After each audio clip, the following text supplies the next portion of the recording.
welcome everybody.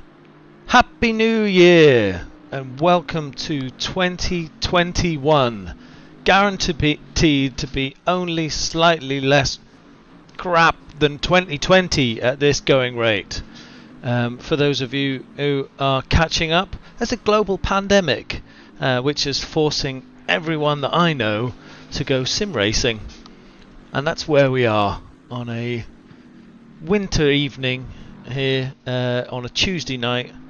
It's the 5th of January 2021. Happy New Year everyone. Hope you're all refreshed, ready to go, double treble the energy and power for this year, and you join us in the second half, part 2 as it were, of the Constructors Championship.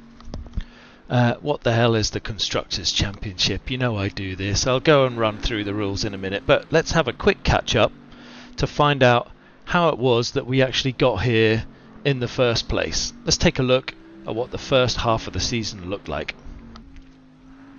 Well, we started off in Spa with a packed grid, 50 drivers on track, beautiful sights as we piled up into Eau Rouge and over Radion on the top. Wonderful scenes as we started our season with high hopes and joy of who was going to win the championship.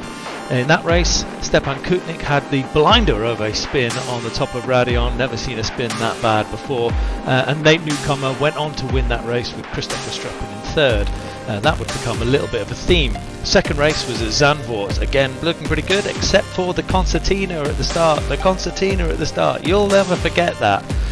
Great wheel-to-wheel racing, which sometimes went wrong, and you could capitalise on it if you were in the right place at the right time. And in double speed, because they didn't drive this quick, this is how to do it. Wheel-to-wheel, door-to-door, giving each other track, room, and this was a skill that we would go on to learn throughout the rest of this as sim races and all the way through this competition. Great racing there to be seen, and that was Christopher Streppen winning that race with Bart Matcher in second. We then went on to a miserable, gloomy and rather nasty looking Silverstone for the third race of the season, which was basically just sitting in spray and trying to catch each other out. Great racing at the front here between Verstappen and Jake Moore.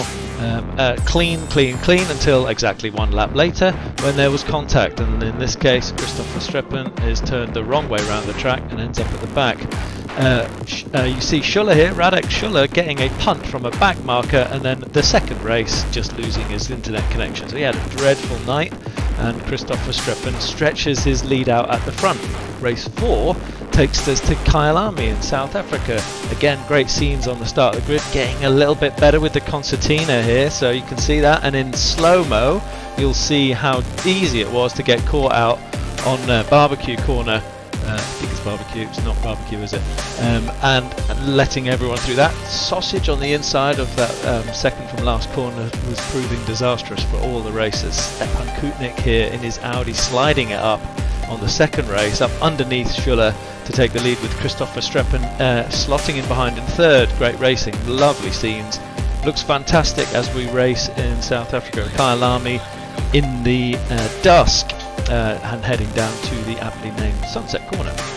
On board with Christopher Streppen, gets in a bit of a tangle there with Constantinides, and the worst thing happens is he can't return properly onto the track, has to sit and wait for all 49 drivers to pass him. But it would be this corner, again, penultimate corner, that would cost Schuller the lead in the very final lap of the second race, allowing Kutnik to go through and take both races. So Audi and Lamborghini in Kyalami really making a showing. Christopher Streppen having a bit of a disaster of an evening, but actually not really ceding his championship lead position at this stage. Into the final of the first part of the season, a nice sunset race, lots of wheel-to-wheel racing on board here, watching James Lacey and Crawford Brown in a close race, but it was close and closer all the time along the start-finish straight and into the chicane at the end here, and this can't get any closer as Bart Matcher tries to get underneath the toe of Stavros Constantinides, gets a little late on the brake, only 2 corners late, and goes off. But it was wonderful to see an AMG taking a victory from being on the bottom of the table to now being in the top of the podium after the first 5 parts. And you can see the pattern on the screen here. I'll bring this up a couple of times later. Bentley all the top all the time. Probably the biggest loser here so far, from 5th to bottom, has been McLaren through the racing series, and you can see the onward march of Mercedes from the bottom up to 8th position. Lots of swapping in positions from 2nd, 3rd and 4th, and Aston Martin looking pretty solid in 5th. So you can see we're having some great racing across the teams. But just to explain then, so we're 8 minutes left to qualification. I'll switch over to a separate driver so we can take a look around the track at who else is racing. On board with Simon Tribeck. And we'll do a quick run round the circuit as well in a second. But this is the Constructors' Championship. It is, of course, about drivers. It's always about drivers. They're the most important things on the earth. We're racing against each other. It's full-blooded racing wheel to wheel, but it's done with a twist. So you're scoring points for yourself as a driver, and you're also scoring points for your manufacturer, like you do in real life. So every time you make any points for yourself, you're making points for your team as well, and those points are getting racked up. There are at least 4 drivers per team, and there are 10 or more manufacturers here, so there are good opportunities. But it's a twist, because you start with your team, you start with your manufacturer, and you do the first half of this race season, which has taken us up to the present day, and then we start part 2. And over the holiday period, this last 2 or 3 weeks, some drivers have chosen to switch out from their manufacturers. They've had to negotiate new contracts, of course, and there's had to be space made available for them to slot into a new team. But there are some changes. I'll pick them up as we go round the race tonight. Because, believe it or not, I have cast some of the teams and their members to memory over the last 5 or 6 weeks, although Christmas and a few beers might have rubbed some of those memories out. We'll see, eh? So, we start here in Brands Hatch. I'm going to take a quick look round. Let's pop the track map up and see who's heading round, who I can pick up in time, possibly if I'm really quick. I can get car number 99, which is Sebastian Terentovic. Let's go in cockpit with Sebastian as we head into the penultimate corner. This is Sterling. Let's take a look then what this lap is like. It's a pretty fast circuit. This is the Brands Hatch Grand Prix circuit, and we'll start off on the start-finish straight as we go round here to the Brabham straight. So this is the start-finish straight, and we will take the first and one of the most famous and tricky corners, Paddock Hill Bend, which is off camber and very steep downhill. You can get on the throttle very early into that well at the bottom there, because the car sinks in and grips even harder as you go up to the very famous Druids corner, which is a 180 degree parabolica down the Graham Hill Bend here, making sure you don't put a wheel on the grass. Okay, that's caught me out, hasn't it? Now I'm going to have to find that again. It happens to me, by the way. That's why I'm laughing, because every time I try Graham Hill Bend, I get the same result. Let's go for car number 98 and see if I'm quick enough to find a driver. This is where it'll be really good if you're good with numbers, wouldn't it? 97 then. So many drivers. We have at least 40 drivers out on track already. Let's pick up Radek Schuller. Yeah, so Radek has just finished on the bottom of the bend there, so he has just made it round Graham Hill, Cooper Straight and Surtees, and now he's on the back straight, which is called Pilgrim's Drop after this point here, and down into Hawthorne Hill and into the Hawthorne's Corner. Very fast right-hander here. Careful not to take too much on the right, because it'll throw you off on the left. As we go up Derek Minter Straight, a stab of the brake into Westfield. It really washes away, but there's plenty of grip on the left-hand side there as we go through Dingledale, very famously, into Sheen Curve, a completely unsighted right-hander apex. Along the short straight here into the left-hander for Sterling's, and then this runs all the way up Clearways to the final corner, which is Clark Curve. Again, very fast. Come on the brake and come on the accelerator as soon as you can. I was told that you're supposed to keep your arc of turn absolutely equidistant all the way around there, because it is effectively a parabolic, although it doesn't look like it when you're looking on the map.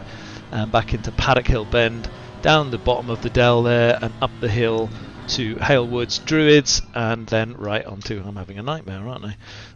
So let's take a little look elsewhere on the circuit and then get ourselves back out. So it's a very quick circuit, but actually it's quite a short one as well. It's around about 2.5 miles long, 9 turns, and it's been around for so long. Originally around in the 1940s, this circuit, in so many different configurations. Many of you, if any of you have been to Brands Hatch, will be very familiar with the Indy circuit here, which is an extremely short part. You actually cut off the Surtees corner turning right into clearways, so it's kind of like a kidney-shaped circuit. It's very, very short indeed, and if you've ever had the luck or unluck to be on a track day at Brands Hatch, you'll find it's basically a traffic jam. Brands Hatch is in Kent in the UK, only half an hour, 40 minutes outside of London, and it's extremely famous circuit. My longest memories are of seeing Brands Hatch for its first time on the television in the UK when I was a young boy, watching the rallycross here, which was really fun to watch some of the crazy cars. They were Group 5, Group 6 rally cars and more going around here. It was just great TV watching. But we are 2 minutes away from the end of our first quali session. So format is 10-minute quali, 30-minute race, 10-minute quali, 30-minute race. So your finishing position in the first race does not count to put you on the grid for the second. You have to do another qualification.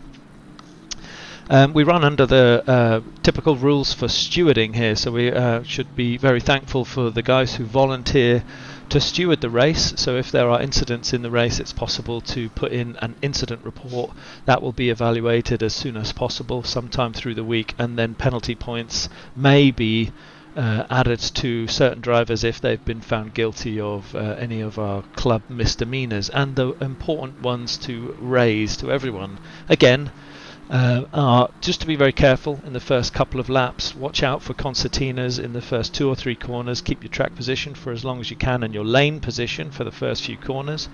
You don't win it on the first corner. I know it's a cliche, but it's so true. We don't like dive bombing. That's just not a thing. Nobody dive bombs. There's no right to the corner. You have to earn the right to the corner, and we absolutely cannot stand flashing. So if you're catching up with a slower car, you should assume, because we're all great racers in RWB racing, that he's seen you and he knows you're there, and he'll move out of the way when it's absolutely safe to do so, and you're not to compromise that person's lap, and flashing is just not appropriate. So what we're looking at here is the last few seconds here, and I'm seeing Valerie Solheim. I've not seen Valerie's name in our Constructors Championship, and I would say whoever's recruited Solheim for Lamborghini has created a genius stroke. That wasn't you, was it, Damien, by any chance? Solheim is an extremely quick driver, and he's taken pole position by a shade from the AMG of Taveren, at the look of it at the minute, with Jake Moore in third, and we're watching Aaron Araday in fourth. Radek Schuller in fifth, Varley in sixth, Vickers in seventh, and I'll run down the bottom here just quickly before we finish out on quali, just so you can see the table. We have more than 32 drivers. We have 45 drivers in the server, which is great news. And we will get started in a moment on race number 1. We're looking at I can see here, track temperature of 12 degrees, so quite nippy, cloudy, no change in weather conditions for tonight's session.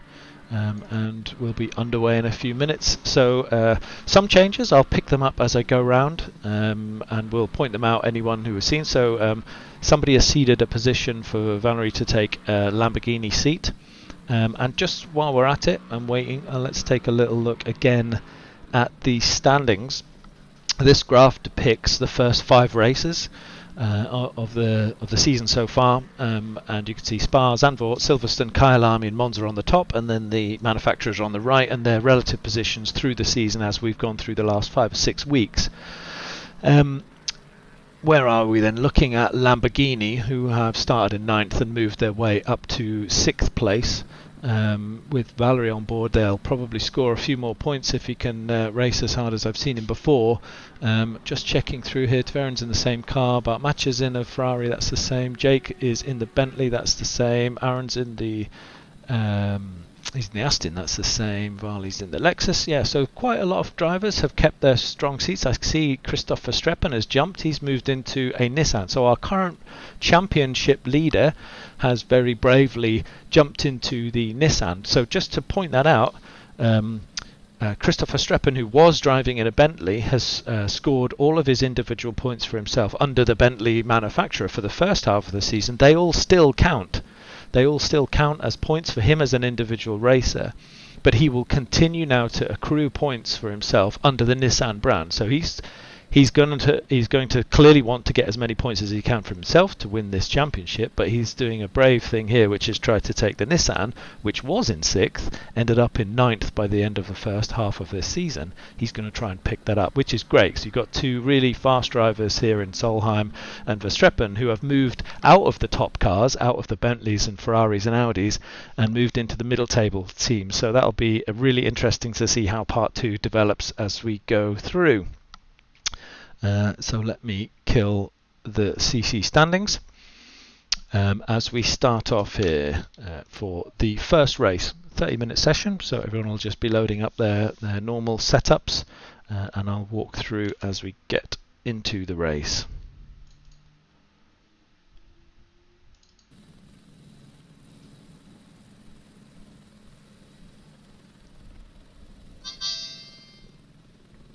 Thank you, phone.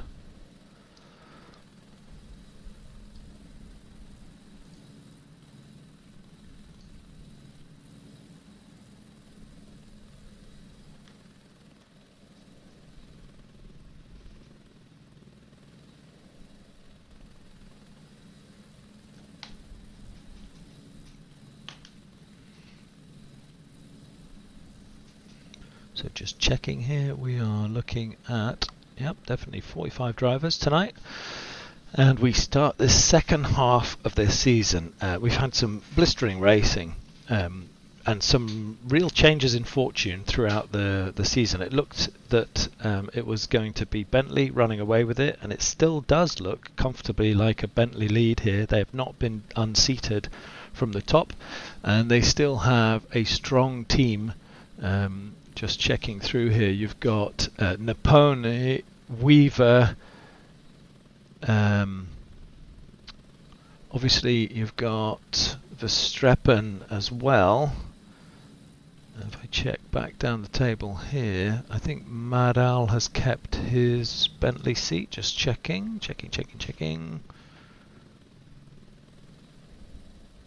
Might be wrong.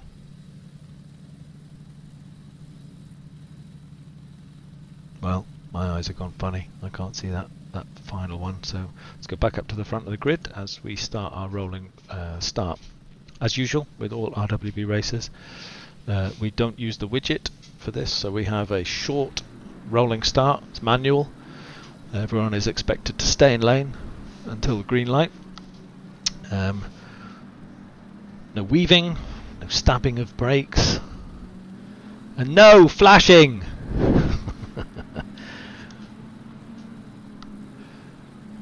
So here we are, 2021, about to start the second half of our Constructors Championship, and we're being led off by a Lamborghini of Valerie Solheim, who is in the front car with Taveren next to him. That's a very different front row and a very different looking second row here with Mattia and Moore in second, and we're go, green light here. And looks to me like Valerie has got a lead. Bart Mattia looked like he put one up the inside straight away there, which is a really good move on Bart Matches moved up on Taveren, so he's gone from 3rd to 2nd straight away, and I'll check back that everyone's making it through. Stepan Kutnik there. We've got Madal, he is in a Bentley, as I've mentioned before. Nice and careful round Druids. Nice work, guys. Tracking back to make sure everyone is keeping in lane, and that's just great. We have a small incident at the back here. This is Damien Wilt getting caught out. It looks to me like he was caught out with a couple of other drivers at the end of the track, but aside from possibly a little bit of outbraking at the back of the track, I think we've all made it through. Just checking through. Yeah, that's a good start, isn't it? So let's move a little bit further up and watch as everyone piles down Pilgrim's Drop and into Hawthorns for the first time. Valerie's still leading us off here with Bart Matcher in 2nd and Taveren in 3rd. Jake Moore tracking them, and Aaron Arenday in 5th, with Kutnik in 6th, Varley in 7th, Verstappen in 8th, Schuller in 9th, and Badowski in 10th. Well, obviously we're used to seeing Verstappen at the front end of the grid as we watch Aaron making a move or putting a little bit of pressure. It looks like he's run himself out of road there. It wasn't Aaron, it was actually somebody else. We're tracking with Badowski. Run back through the pack just to make sure we're all doing a good job here. This is a nice start, looking a little bit tight, and there was a little contact there between Brendel and I can't see who that was. That was the Porsche of Brendel, and uh-oh, somebody is facing the wrong way on the circuit. That is going to be problem. I don't know who that is. But that's a little disaster, and somebody's taken their eye off the ball there, punched the inside of the wall and flown off, and Terry Ogoris has been caught up in that as well. So I think maybe that was a problem that started at the final corner on the Clark curve. Somebody found themselves facing the wrong direction. It's very possible. Now a yellow flag, which means everyone should be under caution, gone back to green. It's very possible that that this could be called as a restart, because that was quite a serious incident, but we'll track through because it looks like it has been cleared up. Let's track back to the front. We've got Valery Solheim here, who looks like he's not gapping as much. It's 0.7, 0.8 seconds on Bart Matcher. That's where we started off, but we'll be tracking that through the race. And we've got Christopher Tverin in 3rd, who has lost a place, but settling in. Make sure that you get your rhythm. There's plenty of time. It's a 30-minute race. No pit stops, no tyre changes, no fuel needed, obviously, either.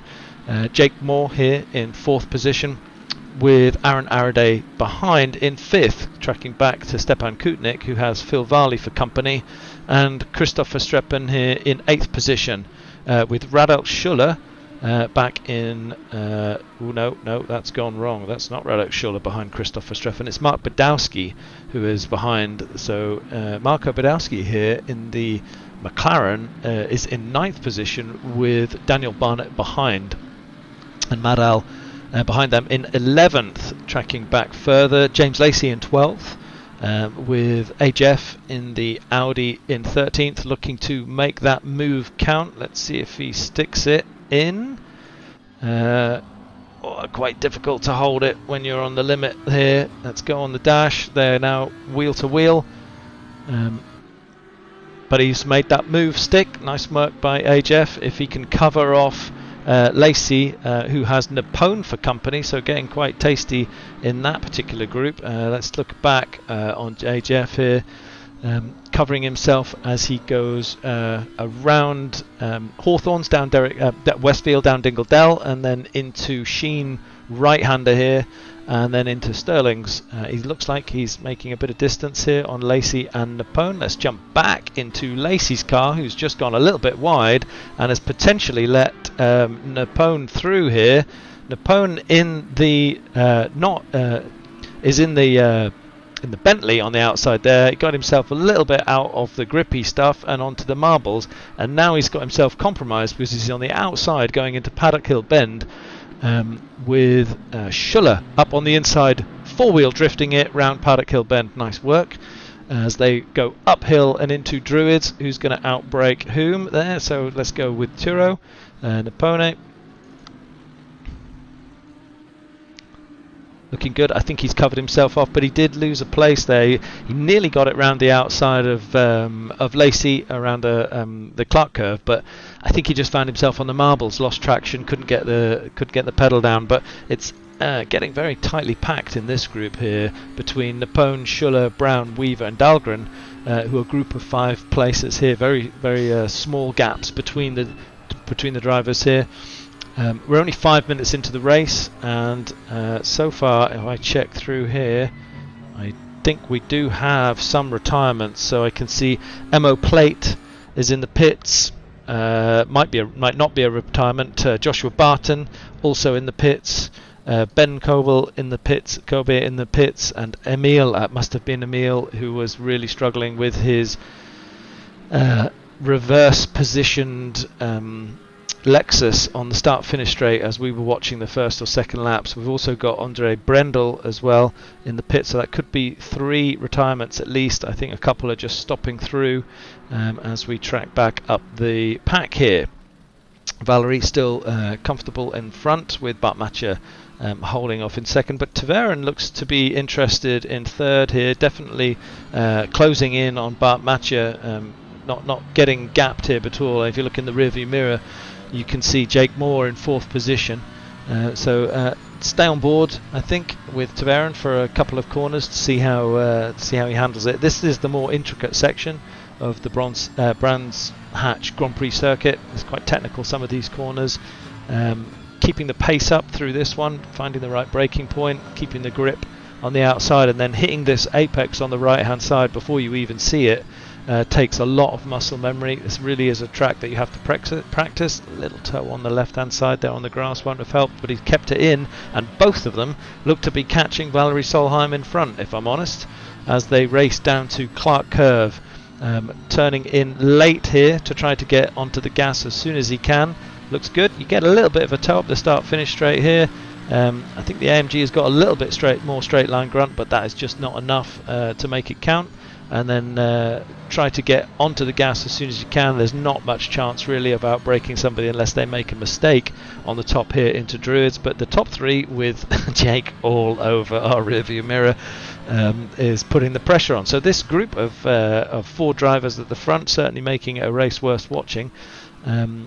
All four of them only separated by a second at most. And great to see four different manufacturers in this fight as well, as Bart looks to have made a really nice getaway out of the corner there. Valerie taking a very central, neutral line in the middle. Great respect there. Only a small amount of space around that corner, but they've managed to find their car space in each one of them, and all four of them now really starting to put pressure on each other and slightly gapping Aaron, who is 2.3 seconds behind Jake. I'm going to stick with this battle. This is our race for the front, and we'll see how this develops over the next couple of laps. We're going to go on board, I think, with Jake Moore. Let's see what it looks like from his perspective at the... Ooh, he does like to brake late, does Jake. Tracking on the back of Christopher Tverin there as we go into the start-finish straight. So these four drivers looking to unseat each other or unsettle each other in this early phase of the racing. But 21 minutes left. It is a sprint race. I mean, it's a 30-minute race, so it's definitely a sprint race. You've got to be aggressive. You've got to be pretty hard on the car, and you've got to give as much concentration as you can around these short sprint races. But also you have to understand that if you get fourth position, you get a lot of points. If you get 24th position, you get a lot less points, and that is the difference between making a safe pass and making contact and finding yourself trying to recover off the side of the track. So these four cautious and careful to make sure they do it all very neatly. Let's take a run through. Behind them is Aaron Araday. He is a couple of seconds adrift, trying to chase them down with Stepan Kutnik in 6th. We have Vali in 7th, Christopher Streppen still in 8th, so the top 10 seems to be pretty much settled at this phase of the race. So Marco Badowski in the front running McLaren is in 9th position. Daniel Barnett is in the AMG in 2nd. So just looking through the top 10 here from a points representation point of view, we have 2 AMGs, and then the rest are all spread. So we've got pretty much every manufacturer in the top 9, and then it's only Daniel in 10th that doubles up the AMG score tally. So that's great. Variety, constructors, and the balance of power in this is very well delivered. We've got AJF in 11th position with Madal looking to track him. AJF putting in a bit of a later braking point there, but he's getting himself a little bit sideways, and I think Madal couldn't go anywhere there. There might have been contact on the back of AJF. He looks like he's struggling a little bit with the handling of the car. Could be lag, I guess. But Madal now in 12th position with James Lacey with a small trail of cars behind him, as you can see, which we were watching a little bit early. That looks to be pretty similar. So it's James Lacey keeping Crawford Brown at bay, but only just, from Turo Napone, who is in our Bentley. And Radel Schuller here in his old faithful Honda has changed his livery just to confuse me. Magnus Dahlgren, I love Magnus. He always picks the same livery for his Ferrari there, blue and yellow top, with Jacob Tarantino tracking hard at the back there, slightly up on his previous fastest lap. So Jacob looks like he might be a man on the move at the minute, 0.1 second up on his previous best lap. Alistair Clinch, he's moved. Alistair was in an Audi and he's now in a Lamborghini, so there's been a number of shuffles in the Lamborghini team, so great recruitment there. Jack Donaldson is in the McLaren, that's the same for Jack. And he's in 20th position, keeping Tom Weaver at bay and Chris Vickers behind, who seems to be hungry to take that place. So this is 22nd position, Chris Vickers. Behind them, some way, 2-3 seconds down the road, is Kai Banks. Kai will never drive any other car but the Nissan. Let that be known on this stream. Giancarlo Scuola is in 24th position, driving in the Honda. Great to see another new name in the Honda. Much respect for the Honda, right? Nobody wants to see that at the bottom, but one manufacturer has to be at the bottom, and Schuller has been doing a lot of hard work gaining the points, and we've had a little shake up of names. Let's see if Giancarlo Scuola can make that difference. Xavier Eugeni, he's in his faithful BMW as well. In 25th position, Robert De Vries here in the AMG is in 26th, with Scott Mortimer in 27th and Kevin Shepherd behind in 28th. Casper Nielsen is in 29th, and we have Bill Jones, Charger, in 30th. Absolutely right under pressure by Samuel. Let's just track that for a second. Think he's going to lose that position, but he's going to keep his foot in all the way along the straight and try and reclaim the inside line. Let's see how that works. This is 4 position between Charger and Kruger. And it looks like Kruger might have made that stick on the outside, and Charger not challenging any further. Damien Wilk in 31st position, with Terry Agoris making a move up the inside as we speak, and well executed. Damien tucks in right behind him, hoping that he can regain that at some point, but Terry making a great move there to take 31st from Damien. Scott Mortimer in 33rd position. I need to take a quick look at that car because it looks like it's got quite a funky livery. That's quite nice. Sorry, got distracted with the livery. Simon Trebek, 34th in the Honda, and Alan Gooch, Big Al, in the Ferrari with Kurjan right there on his backside for company. So if I remember rightly, Kurjan was driving a Lamborghini. He shifted over to the McLarens to try to correct their problems, but judging by the look of the car, he might have had a couple of contacts in the race already, and as I speak, I don't know whether that was contact. I picked a difficult angle, but we'll see. The two of them are off. Big Al will either continue or he'll quit to pits. Let's move through. Nicholas Krasale, I hope I get that right, Krasale, is in 37th position in a Ferrari, and we've got Emo Plate, who did return out of the pits, in 38th. Always worth carrying on racing because there's points to be had all the way through the grid. Apart from anything, finishing is winning. Alexander Weiss is pitted and doesn't look to be moving, as Justin Burley is here in 40th position, making way for a few cars coming through there, and you've got Sebastian Tarentowicz, who looks like he's either in for a pit or he's quit. Looks like a quit to me. Joshua Barton has returned back to the grid. He was in the pit the last time we saw him. Emil has returned as well. So Emil, I think, was the Lexus that was pointing backwards on the start-finish straight after the first lap and took a couple of big hits to the face. He has returned to racing. Thank you, Emil. Great to see, going for whatever points are on available anyway. Racing's fun, no matter what part of the track you're on. And in 44th position, we have Ben Cobbet, and Andrej Bendel. Looks like that was a retirement. Not a quit, a retirement. Looks like he'll come back for quali and the second race. Let's track back to the top because there has been a change while I've been respectfully making sure everyone gets their moment on the stream.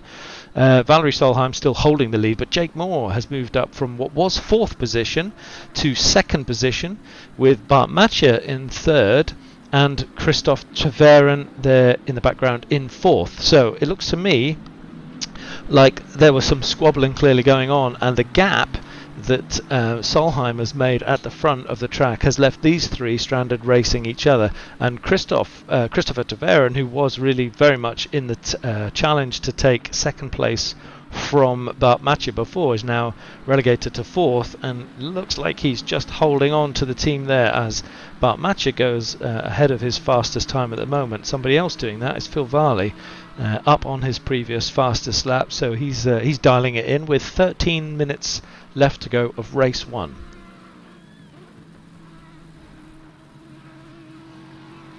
Go on board with Varley for a second. Let's see what it's like from his perspective as he chases down Stepan Kutnik in the Audi.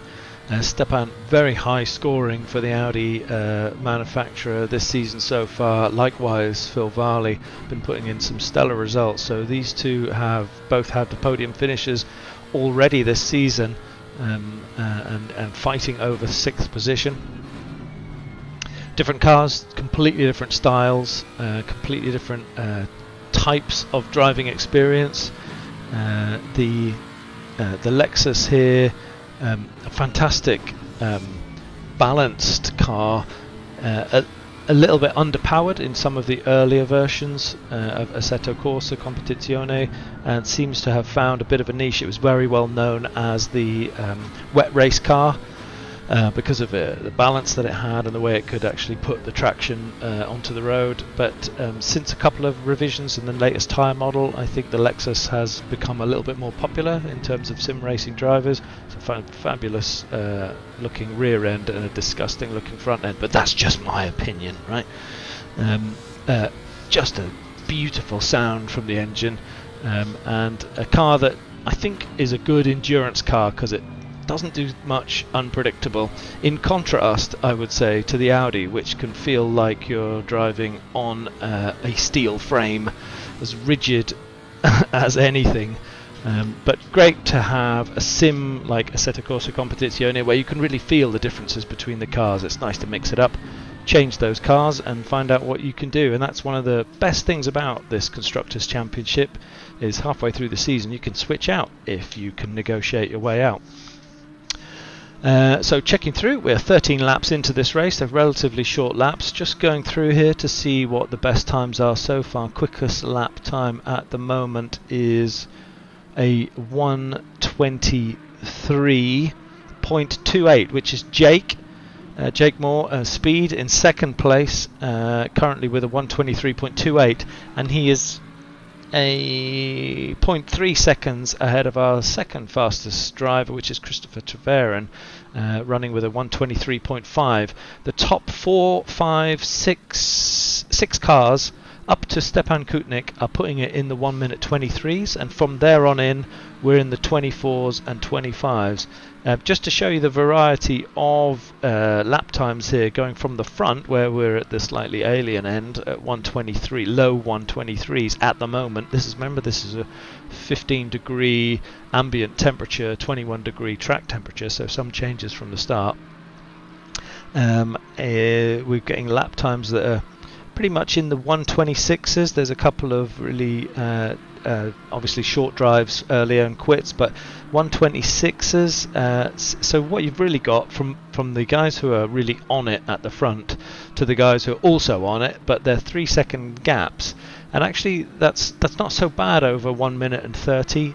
So you can definitely be in competition if there are errors in front of you. So it's not something that you should give up on if you're not feeling like you're being particularly competitive. There's plenty of opportunity to catch other drivers up. Let's run back a little bit further through the track and see where the racing is happening.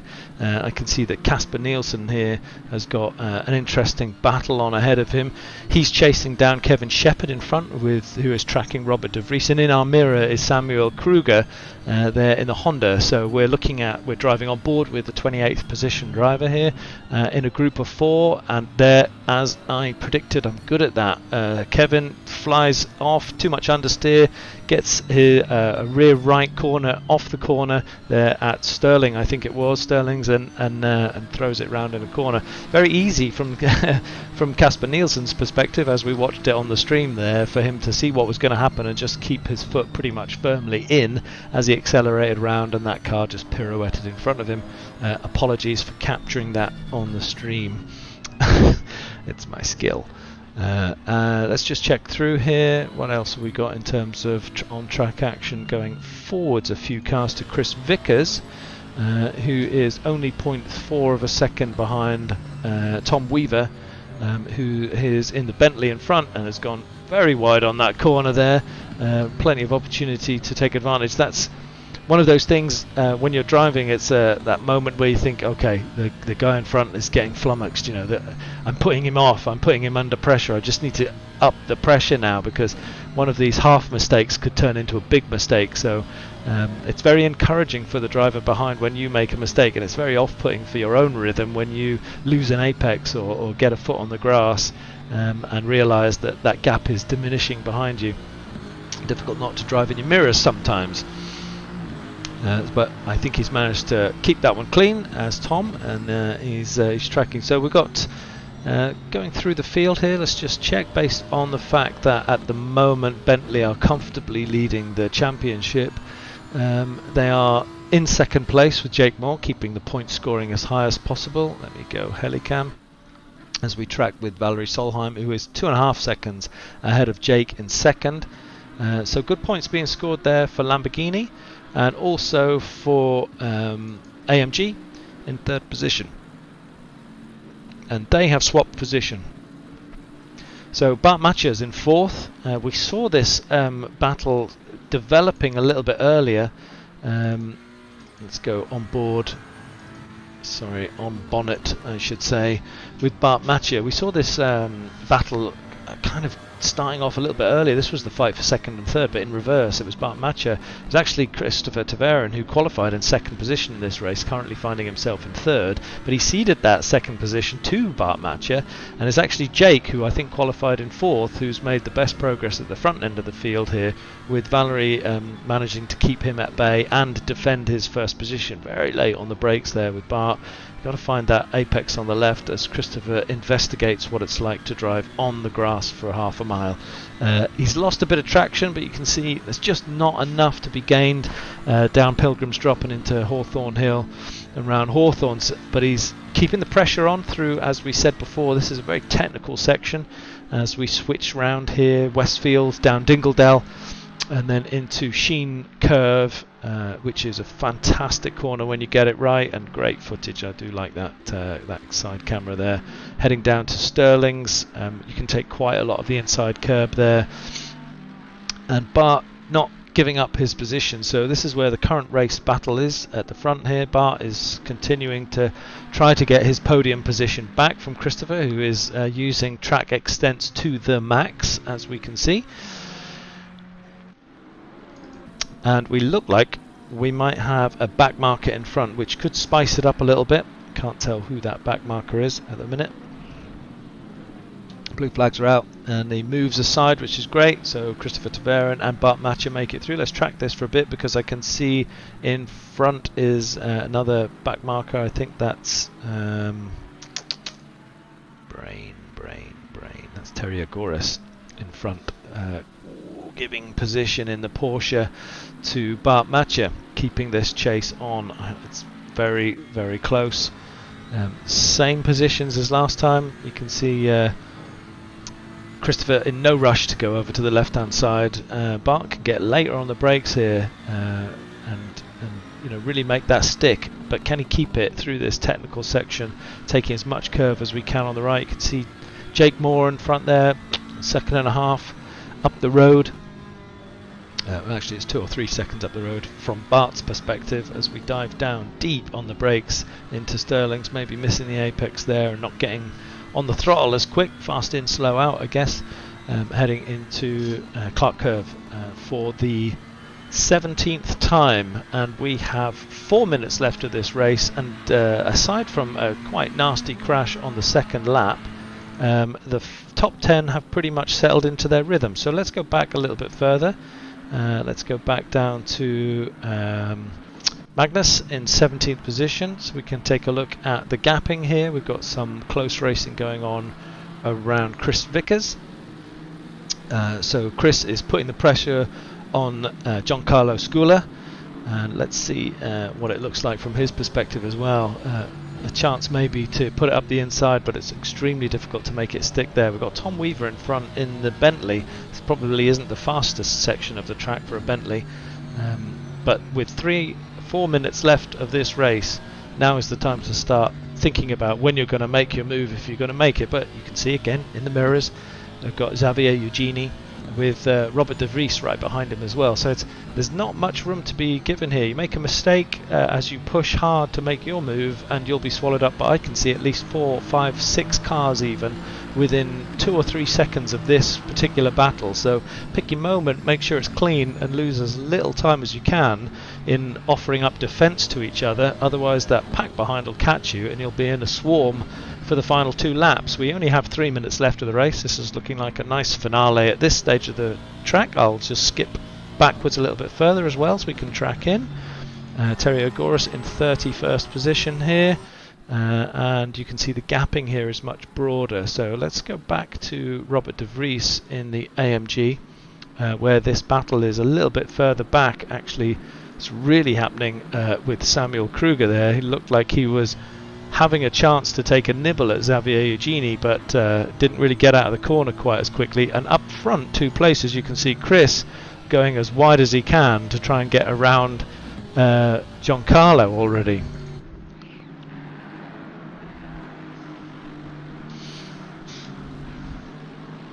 Great racing here. Oh, and I can see somebody's definitely gone very wide up ahead. All the dirt is the giveaway sign that somebody's left themselves on the outside of the corner there, but there's you can't get much closer than this as we track up, and it looks to me like that's a back marker in front making his way. Very nice, very gentlemanly, moving out of the way. That's Justin Burley being cautious not to get in the way of this particular battle. And again, Chris thinking, I'll go around the outside then.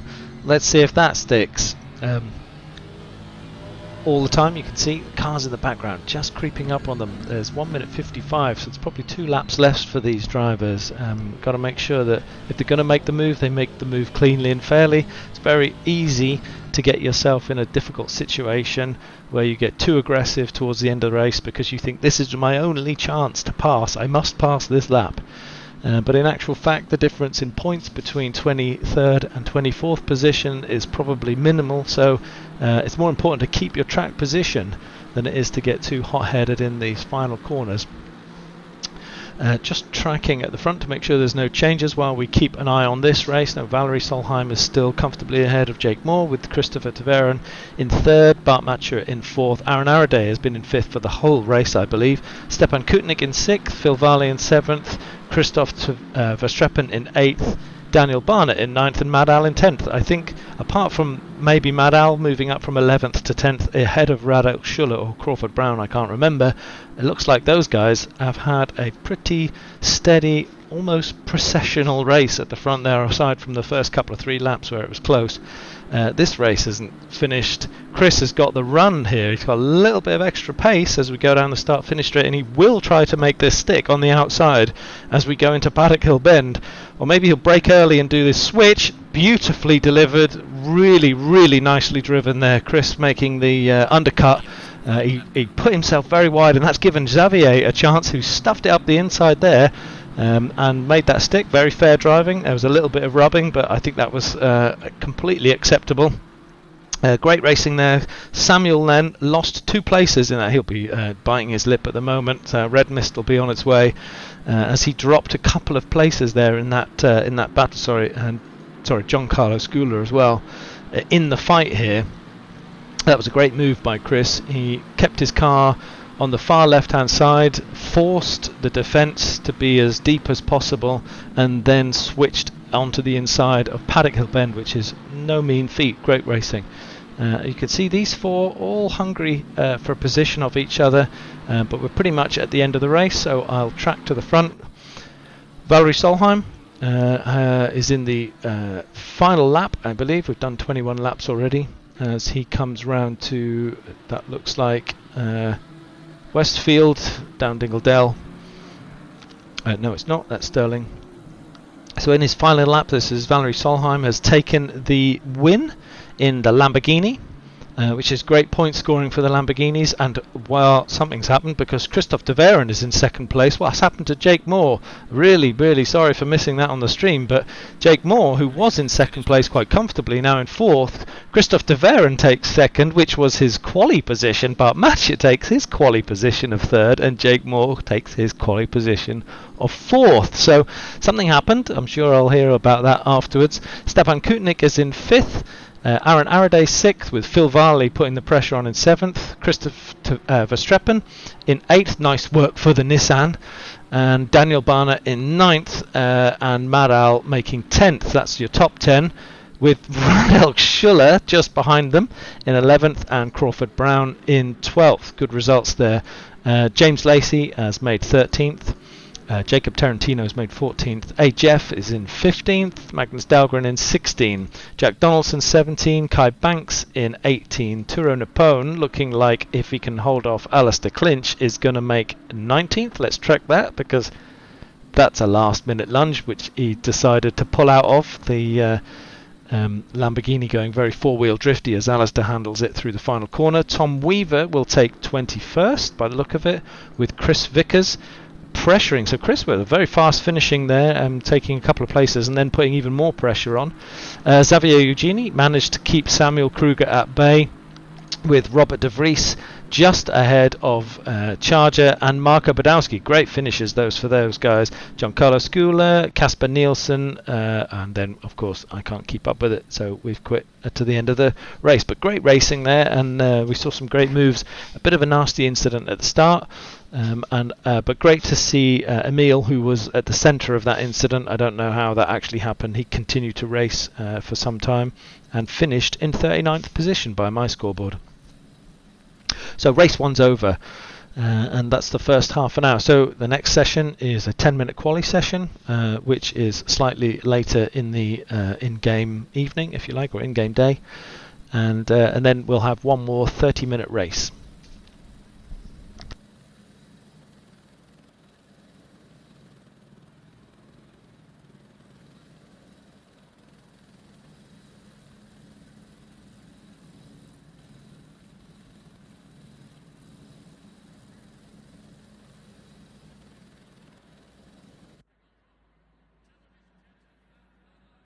Give it all you can.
So you join us For those of you joining the stream late, which could happen, we are watching the Tuesday night RWB Constructors Championship. We're into part 2, so we've had 5 races of this series. It's a 10 race series.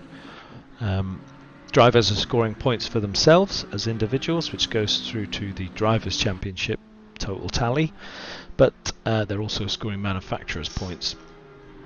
But unlike most race seasons in real life, you can switch teams during the season, and we've had our window of opportunity to do that, which was over the holiday break, the festive season, and we had 3 or 4 weeks, 3 weeks actually I think, to attempt to bargain another seat. And Jake stayed with his original team, which is a Bentley.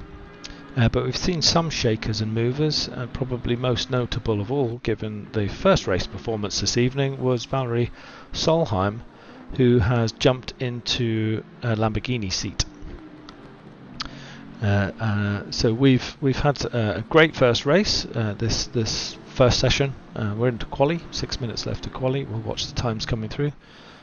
Valerie setting a very fast first lap of 1:23.295,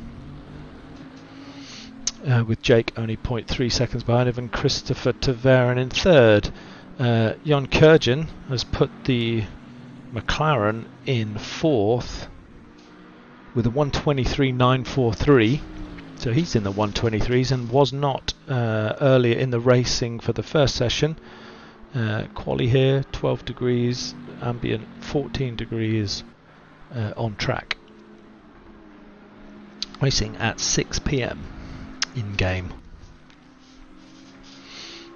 So the laps are starting to come in. We've had a couple of people have had their first opportunity for green lap. You want to get a banker in early, meaning that you probably push to 95% in your first or second lap. After the out lap, tyres start to get into good condition. You start to find your rhythm, and you're really hoping for a clear track on lap 3 or 4 in your quali session. Given that it's only 10 minutes, there's no special one-out hot lap type conditions here. It's not like Formula 1. You put enough fuel to last you for 10 minutes and you go for it. But very easy to overdrive. Very easy to get yourself... sorry, Damien, caught that one again. Very easy to overdrive in quali, to just think that what you have to do is go absolutely nuts, and actually overdriving is very easily picked up in Assetto Corsa Competizione. You end up scrubbing the tyres really badly, generating too much heat in the tyres, which increases the pressure, which causes all kinds of problems with traction. What you really want to be doing is obviously driving the car so that you are just shy of scrubbing the tyres too heavily. There's a sound that the tyres actually make in-game and obviously in reality as well, which really good drivers are able to hear and feel very quickly when you're coming up to the edge of traction. Not only does you get a different feeling in the car, of course, but you get a very different sound that comes from the car contact with the road, and it's knowing where to place yourself in that sound, if you like. There's a very notable difference. Phil Varley, I was just going to jump on board with Phil. He looked like he was on a fast lap. Crawford Brown's in 20th, but 0.2 seconds up on his previous lap with 4 minutes left to go. Nobody is setting faster laps in the top 15 cars here, except Tarantino, who is currently 0.2 second up on his previous, which would give him a 1:24.5. But that would possibly get him one extra place, not significantly higher here, but it might get him one extra place. But he's dropping away here. But as Crawford Brown continues to pick up his pace in quali, he's now 0.3 of a second up. So I'm expecting, there you go, Crawford goes from 20th to 18th. As Jacob Tarantino now 0.3 up, he'll jump a little bit there. There you go, 19th to 17th. As Aaron Araday picks up fast through that second section here, he's now was 0.3 up, but you saw him run a little wide there. He's dropped to 0.1 up on his previous lap. Samuel Kruger here in 24th position is 0.3 seconds up, which would give him around about a 125 lap. That would give him maybe 2, maybe even 3 spaces if you keep this pace up. So some movers here. He's actually getting faster. Samuel's gone 0.4 up, so he's tracking faster than his previous lap time. We'll keep an eye on that for a second from 25th position. Some other drivers I can see are 0.3 up, going back to the top of the table. Radek Schuller looks to be on the move, and no, Valerie's in the pit, so that's different. Kruger's now 0.6 up on his previous lap. That's going to put him comfortably 2 or 3 places up if he can make it stick round Clark Curve. Was in 25th. 0.6 up. Puts him in 19th. 7-place jump there. Great work. As Crawford Brown is 0.4 of a second up. He's going to steal some of that light away, I think, from 20th. 21st. Jumping up to 14th. Stunning. Great work. 6 places. I'll be happy with that. Going to the top of the table here, Stepan Kutnik, Bart Matcher is 0.4 seconds up on his previous lap. He was a 123.8, which will put him on a 123.4, which is around about 4th position. He'll unseat Phil Varley if he can keep this pace up. In 4th position. So at the moment it's Jake Moore taking pole, Christopher Taverin in 3rd, Christopher Taverin in 2nd, Valerie Solheim in 3rd, and if we want the 4th person who was in the first race to be back in, Bart needs to keep his pace up. He's 0.3 up on his current lap. In 7th, let's see if he can make the top 4, and we can have the top 4 slightly jangled up for the second race. 4th. I saw that coming. It's almost like I've got a huge, great big scoreboard with all of the fastest laps in front of me to do the maths, right? Chris Vickers, 22nd, he's 0.4 up, looking very tasty at the minute. That would give him around about 124.5, which might only be a couple of places, but it might unseat Mad Al in 20th position with 53 seconds left of quali. I can see Xavier Eugenie is up 0.5 on his position in 30th, so that would give him 3 or 4 places actually in 30th from 30th. So keep an eye on Xavier as well.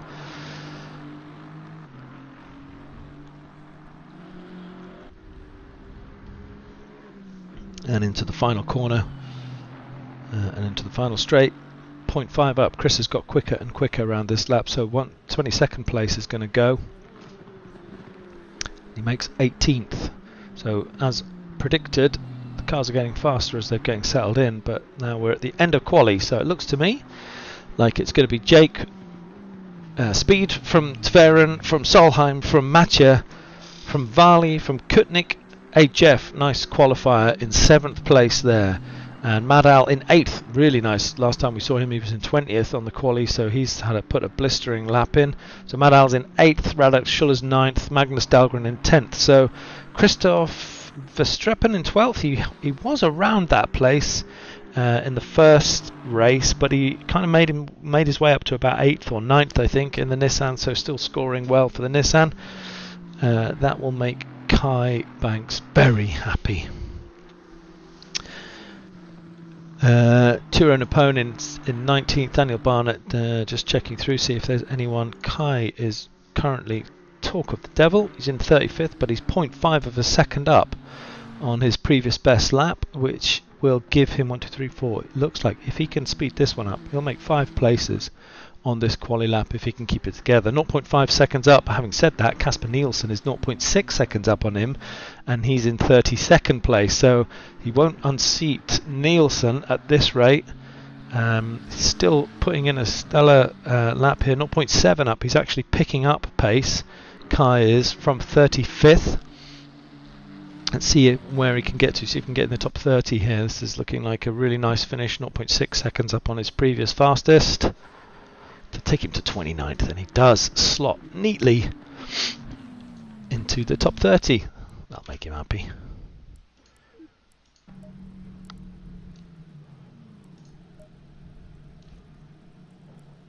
Jake So speed from Tveren, from Solheim, from Matcha, Kutnik, Varley, Jeff, Maral and Schuller and Dahlgren make up our top 10.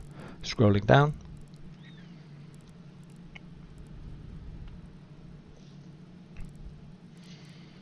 Good to see, 45 drivers, only 3 or 4 cars there didn't put any laps in. I'm assuming they're still on the server, just didn't get any quali in.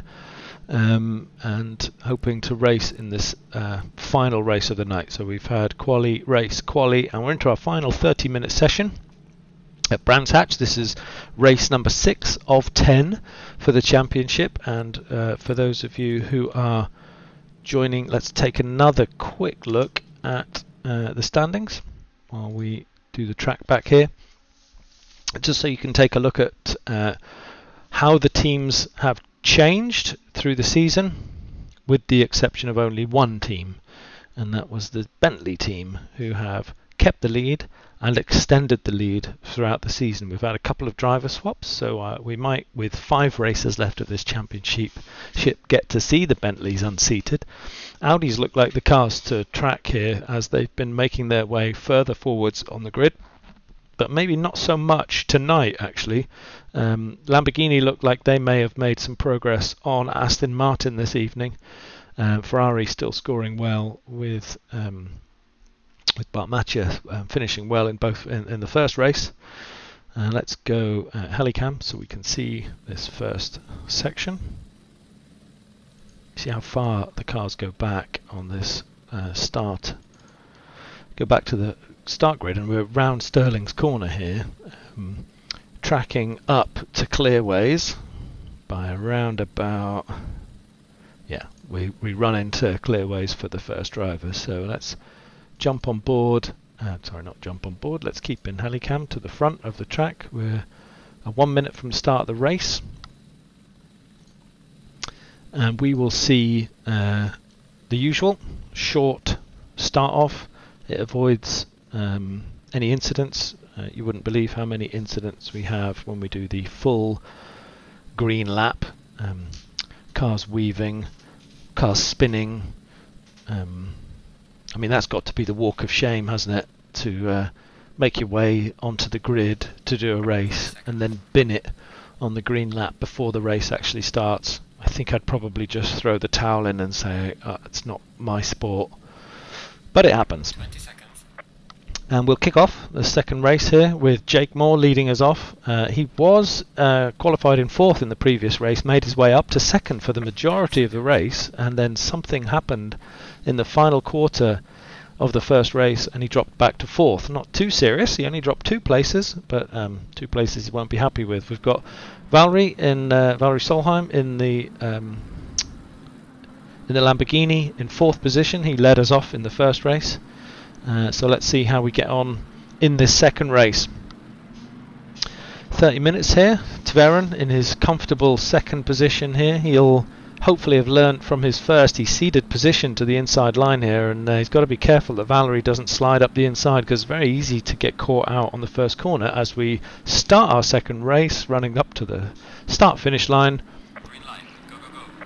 And we are go, go, go. And Christopher Tveren making a much stronger start on the outside and not giving too much space on the inside, but what a great line taken there on the inside. So the Lamborghini looks like it might have stolen that on the first corner, and we'll track back. This is a very tricky corner to get right. Excuse the jumping camera, but I wanted to make sure everyone was safe around here this time. Going back down to the 41st position driver, and at the back, nice work. That's not easy with 45 cars on such a narrow track, and I spoke too soon. We've got a hiccup here in the middle of the field. Everyone just needs to collect themselves, regain their track position. Again, I'm not thinking we'll have a restart. Somebody probably ran a little bit wide as they went down into Graham Hill Bend. It's very easy to get yourself caught out there, and some winners and some losers. Let's track back up as we make sure that the rest of the circuit is nice and clean, and you can see top 12 here, pretty much line in file, if you like. Looks like the M25. Everyone keeping a careful head through lap 1. No point in doing anything drastic here, and that's great to see. It's probably just an advert for the difference between just a general awareness of driving space and what to occupy from some of our faster drivers. Just it's a bit of a natural skill, or maybe it's just a practiced skill. The more you do sim racing, the better awareness you build, the better racecraft you get. And you can see as they track through here, there's plenty of race left, there's plenty of opportunity to pass each other, and they're keeping it nice and tidy. Jake has led us off and he's kept his lead. Valerie has jumped up a place ahead of Christopher de Veren, who for the second race has ceded one position. I don't maybe think he's that comfortable on the outside going into Paddock Hill Bend. He probably would have felt more confident if he'd qualified in third position and taken the inside line into Paddock Hill Bend, because that's twice now. He was generous in giving space on the inside, and somebody has taken advantage and slotted up the inside. Behind him is Stepan Kutnik, who's jumped ahead of our fourth position man Bart Matcher, and is starting to get racy as he puts Audi back in the scoring for tonight's session. So Stepan there driving fast in fourth position with Bart Matcher behind. But we saw the pace and the consistency that Bart put in for race one, so I'm not expecting this battle will end until the very end. HF there, so that's another Audi. Audi currently in fourth and sixth position in the top 10, so great racing there. We've got Phil Varley taking a look up the inside, possibly, of HF, but deciding better of it. Plenty of time for that. In seventh place. In eighth place, Madal, running very, very deep on the brakes there, going on to the marbles. He should be okay if he gets the power down, protect the lead from Radek Schuller, and position himself on the inside of Graham Hill Bend. So slightly outbroke himself, I think, but recovered the position. That's conflicted Radek slightly, who's got Magnus Dahlgren for company behind him in the yellow-topped Ferrari, with Marco Badowski in the McLaren behind. The three of them watching closely as they drag race down the hill, down into Hawthorns, and try and keep it tidy into this corner. Very tempting when you're at the back of a close race like this to be as opportunistic as you can and shove your car up into the inside, but there's a lot to be lost and not so much to be gained unless you see the driver in front of you making a legitimate mistake. The cars on this circuit are unlikely to outpace each other. There's no drag, there's no long enough race straight lines for that to really happen, so you really have to rely on the driver in front putting a foot wrong and giving you enough opportunity to put your car next to them to make them ask the question whether they can cover you off. Christopher de Veren in 12th as I continue my walk back through the pack.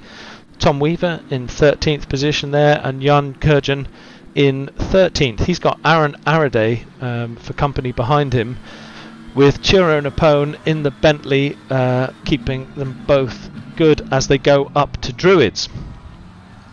So Chiro is in 15th, watching this for a few seconds longer to see whether Aaron makes a move here on Jan, but no gapping making there. So going back, Tom Weaver in 16th, Crawford Brown is in 17th, Jack Donaldson is in 18th position. Excuse me. Chris Vickers, who had a fine finish to the previous races, already in 19th. Emo Plate is in 20th. Charger is in 21st. Looks like he's in a race on his own there, with Simon Tribeck not so far behind him, and Emil in 23rd. So Emil's been scoring very high for the Lexus team. Had a bit of a disaster of a first race, and I'm kind of expecting him to put his pace in here, unless he hates Brands Hatch. We'll find that out. Jacob Tarantino, currently running in 24th. I've seen Jacob scoring a lot of points earlier in the season, so it's a little bit lower than used to see him in here. Damien Wilk is in 25th, keeping himself shepherded between those two neon yellow Aston Martins, with Kevin Shepherd the second of the two. Ben Cobbe is in 27th. Terry Ogoris is in 28th, and he is being tracked hard by Alistair Clinch. It looked to me like Terry has gone to the pits, And Alistair has moved through there into 28th position. So Xavier Eugenie in 29th.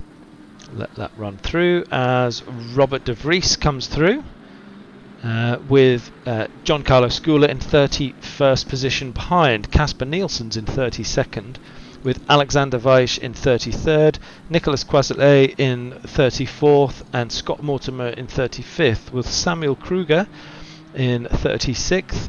And just looking here to make sure we don't have any pits, Sebastian Terentovic is in 37th and Terry is pitted in 38th. So Justin Burley is around at 38th. Kai has had a disaster surely because he's in 40th, and Daniel Barnett looks like a retiree, as well as Joshua Brown, who may have left the server. I can't click him up on my scores. So tracking back to the top, 1.0 seconds separates Jake and Solheim, so there's no gap there. I think that might be Justin on the side there. Spanoff keeping away from the action for a second while he finds his gap to return. Valerie in second place with Christoph Tavern in third. Going faster than his fastest lap at the moment, man on the move, is Radel Schuller, half a second up on his previous best lap, and starting to look down the big old backside of the Bentley of Maral in front. So these two finishing pretty much in similar positions in race one, so they will have been used to each other's company in the first race.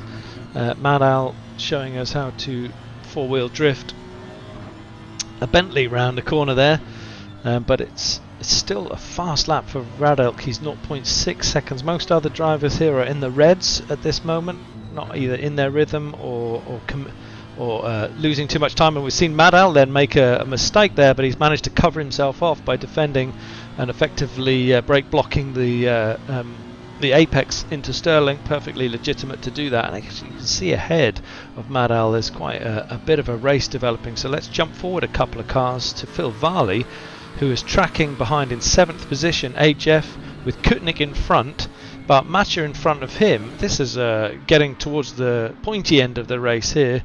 As you can see, these four are bustling, so Bart Matcher is currently 4th position, just off podium, with these three for company, and that's 2 Audis. Now the Audis have got to be careful they don't take each other out if they want to race for constructors points. But Phil Varley in the Lexus has been one of the highest scoring Lexi with Emile so far, and he's looking to get himself as many points as he can this evening. Maral's currently still keeping Schuller at bay, you can see in the background there, with Dahlgren holding up in 10th position. Christoph Verstappen has moved up a place into 11th, so that's the Nissan trying to make it into the top 10 with Christoph very capable at the wheel. 6 laps into the race, Jake is still holding off in 1st position, gapping Valerie Solheim at 1.3 seconds, but Christopher Tavern is in 3rd place, not so far behind. We'll keep an eye on this race as these cars are packed up a little bit. Slight gapping happening between Jeff and Kutnik. That could be tactical. He may have made a mistake, but it may have been unwise to pack up as they were, and you can see actually on the overhead map on the right hand side there's a little gap developing, which was a group of 4. There's now 2 groups of 2 as Phil Varley continues to try to find his way past a Jeff here. Looking back on his car, and let's go back to Maral, who is continuing to defend Schuller in 9th position.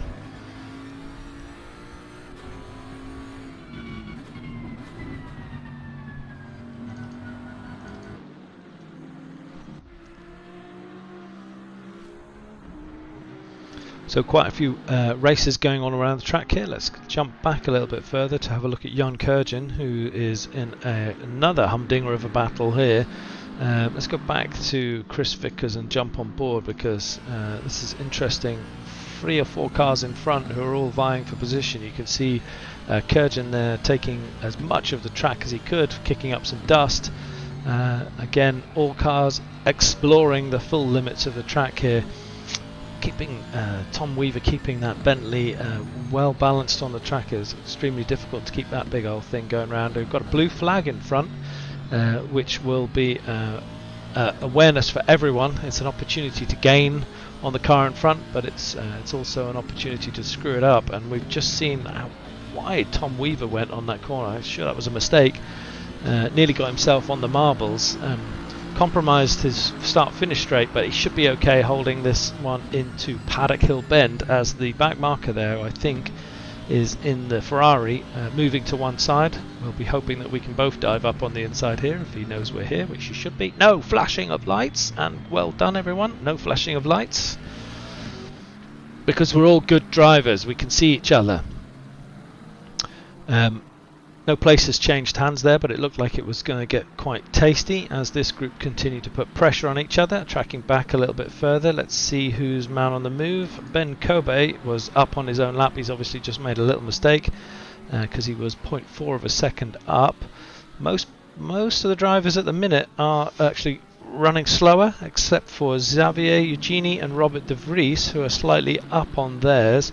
They've got Casper Nielsen for company as well, so this also is a happen. You can see there's quite a lot of battles happening on the circuit in groups of 3 and 4, all the way up through the grid. So it's not just the front 5 or 6 that are pegging each other. You can see here Robert's got a scent here. He's really trying to get past Xavier Eugenie, but we're on board with Nielsen and he's got the run here. He's going to be given enough space. Robert's squeezing him there. We've had contact there. We should have had a much better awareness of each other.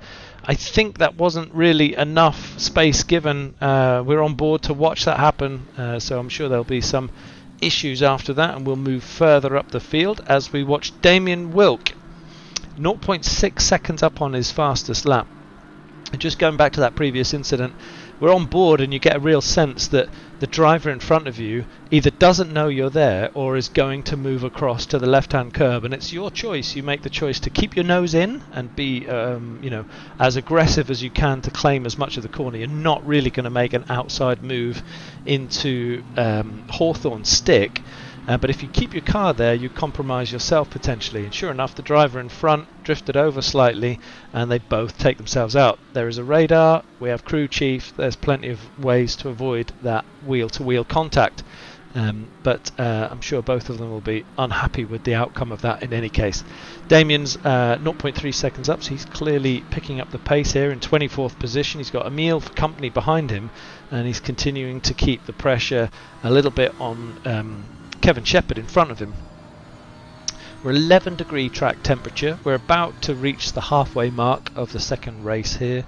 It's cold, which means that they will have had to have adjusted their setups for this different temperature range.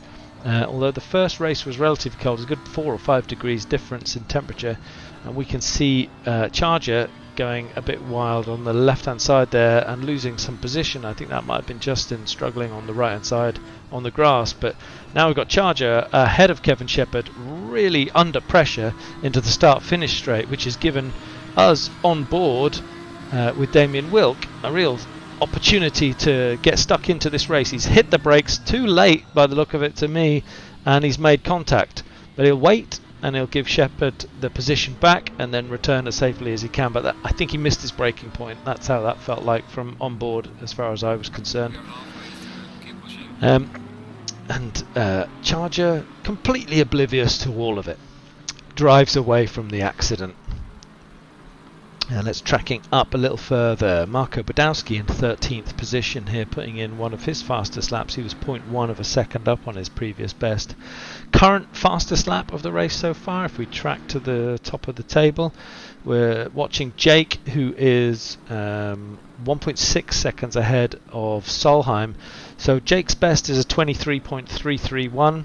Solheim's is a 23.304, but it's Tverin again. 23.289 is his current fastest lap. So our third position guy, Christopher, who looks like he is not getting dropped at all by Solheim here, is the fastest man on track. But Matcha, however, has been dropped. He's now, can't see on the timing board, looks to me like the gap is well over a second. up the road to Tverin, as he continues to hold off Stepan Kutnik, who has made great progress this race and moved into 5th position, keeping his colleague HF in the Audi in behind him. But Phil looks all the time through this race to be poising, positioning himself, almost kind of poised to to take that place. He's never been more than half a second from HF here. He's probably been sizing him up most of the race, as we have a driver off there. Don't think it was one of our top 6, so I'll leave the camera running. You can see Mad Al is not getting dropped here in the background. He's in 8th and keeping very much in this, but I can't help but feel like Phil is holding something back here, and HF is having to defend all the way through this race, so he'll be keeping that pressure on going. There's still 12 minutes to go, plenty of opportunity, but yeah, I will be watching that one with interest. Madal in 8th position with Radel Schuller some distance back in 9th, and Magnus Dahlgren making up our top 10. Very interesting battle going on there, as Christopher Verstappen takes a very deep braking line. He might have compromised himself as Aaron Araday tries to put it round the outside. I can't see that he's going to make that stick, but it was definitely worth putting the pressure on, and all of this battling is putting Marco Badowski right in the mix there, and you can see if we go helicam, Marco has got it up the inside and they've gone door to door. I think that was racing contact. I'm sure we'll have a discussion about it afterwards, but that looked to me like it was he had the right to put his car in that position, Marco did, and Aaron was squeezing, trying to keep his road position, and they just went door to door. No real harm done, except that you would argue that if you were Aaron, you'd say, oh, I've lost a place because of that, but I would say racing incident. Turo Napone 14th position, with Crawford Brown in 15th, in a little gaggle here, with behind him is Tom Weaver in the BMW. I'm used to seeing Tom, I think, in the Porsche, and behind Tom is Jan Kurjan, used to seeing him in a Lamborghini. I might be wrong, losing my marbles, but I'm pretty sure. And behind Jan is Chris Vickers. So this group of 4, very tightly packed, in 15th, 16th, 17th and 18th position, with 11 minutes to go. They'll be looking to change the order of that somehow. Jack Donaldson's in 19th, Emo Plate is in 20th, with Jacob Tarantino in 21st. Emil Schroblem is in 22nd, moving through the pack. Charger 23rd, driving on his own. Ben Cobbe 24th, Alistair Clinch 25th, Kevin Shepherd 26th. That's a back marker he's passing, with Damien Wilk looking to pass the same back marker / teammate. He'll be saying blue flag, blue flag, blue flag, blue flag, like Vettel used to all the time, but he won't be flashing him. Xavier Eugeni in a right mix there, with Samuel Kruger. Alexander Weiss in the Lexus. Strong driving from Alexander earlier in the season, found himself in 30th position for this race. Simon Trebeck is in 31st, a long way back. Scott Mortimer 32nd. Sebastian Terentowicz is in 33rd. Casper Nielsen 34th. Giancarlo Scula not in the server, looks like a problem. Terry Agoris is in 35th. Nicolas Krasale is in 36th. And Kai Banks also not in the server. Daniel Barnett is in 37th. Justin Burley 38th is coming out of the pits. Robert de Vries, that looks like a retirement. Big Al looks like a retirement. James Lacey out. Joshua Barnett out. So a few retirements, 5 or 6 retirements there. Let's track up to the back at the top to make sure I've not missed anyone. Christopher Tverin. Only a little way back. Nobody's green at the moment except Emil. Emil is picking up the pace going into the later half of this race. 0.1 of a second up on his fastest previous lap. Let's track into where some of the racing was before, which was around Phil Varley as he made his move. I mean, honestly, they're joined by a piece of string.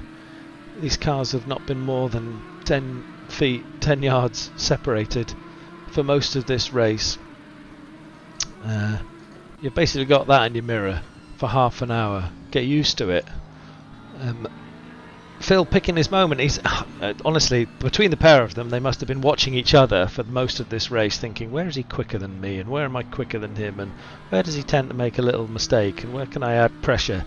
This is one of the most enjoyable bits about racing, especially when you're very close to the driver in front of you, is finding your way past. It's one of those things that you'll be surprised at how much brain power you can apply to solving that problem when you're in the heat of the moment and your heart's racing at 140 beats. And as we say that, Stepan Kutnik, a couple of cars ahead, he's going faster, so he's picking up the pace in an effort to haul back Bart Matcher, who's holding on to fourth very comfortably at the moment.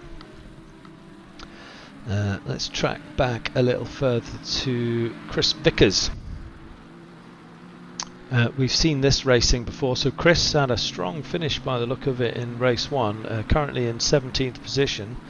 I think it might be a little bit higher than he scored in the first race, and looking a little bit more racy in this particular race. Let's go in the helmet cam and see how it feels as you're tracking and putting pressure on the driver in front. That's enough compromise to give you hope that the guy in front might actually fail, but we went a little bit deep in there, did Chris, and he's lost compromise. There's a driver off on the right hand side, not sure who that is, but not looking to enter dangerously for us as a driver. Up ahead we've got Jan Kurjan, Tom Weaver and Napone, so there's some good racing being had at this part of the circuit. Let's go a couple of cars in front to see how these two guys are battling as they go in and out of Druids. This is Bentley and Bentley. That was Weaver being passed by Napone, or either that or they're both just tracking each other. But you know, what do they say? Constructors' orders. No contact, please. No racing. Somebody will have told them to let each other pass as they try to keep as many points as they can for the already mighty Bentley in the championship, who has not been unseated since the start of the season, in first position in the Constructors' Championship.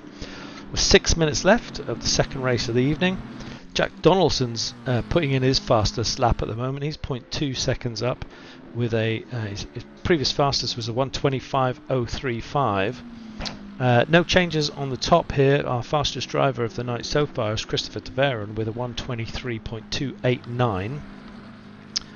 And Damien Wilk is putting in his fastest lap so far. He's 0.3 seconds up, so clearly the clear air ahead of him is giving him the opportunity to get the hammer down a little bit more.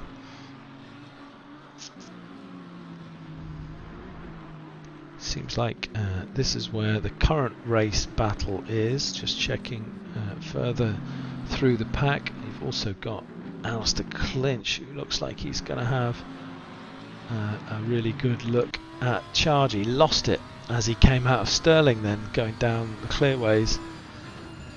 But he was all over Charger previously, and I think that's given Charger the opportunity to stretch out a little bit here.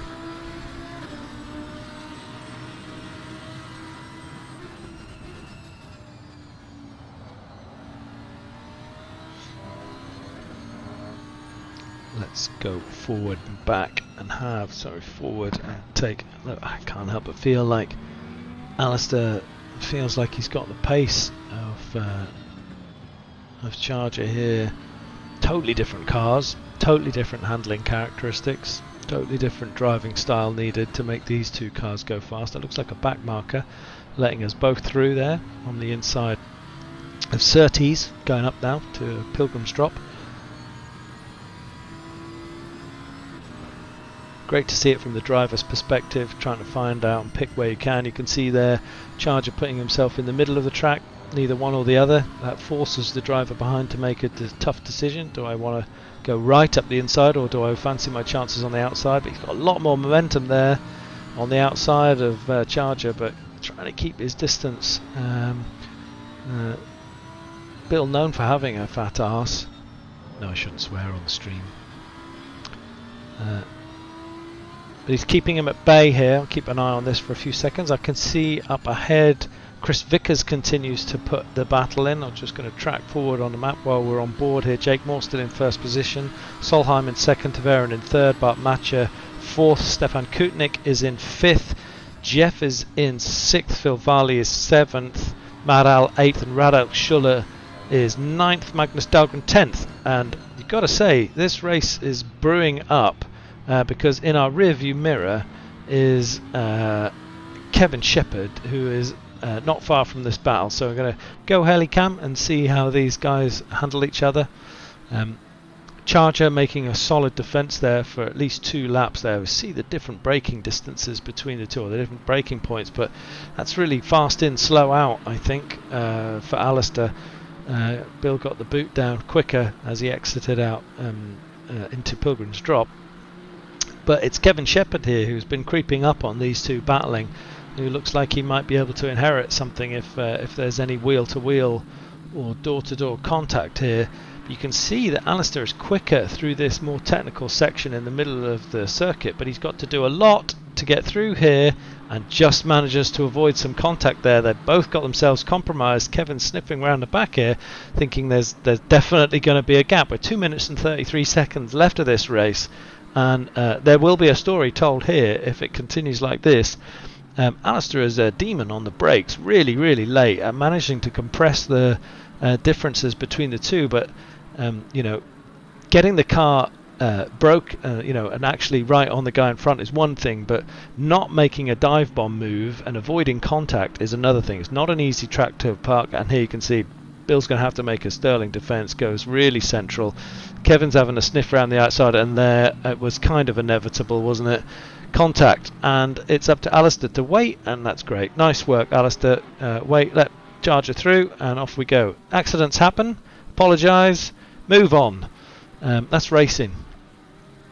They were so close for 2 or 3 laps. I couldn't help but feel like something was going to happen, but most important thing, what you just watched there in RWB, is he's acknowledged that he's made a mistake, Alistair.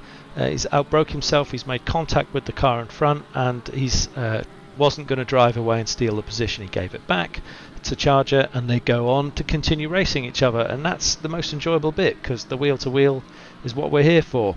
In the meantime, further up the field, in 7th position, Phil Varley's putting the hammer down. He's 0.3 seconds up on his previous lap, but he's not really gaining, as far as I can tell, on HF. They were much closer earlier in the race, so HF holding 7th position there.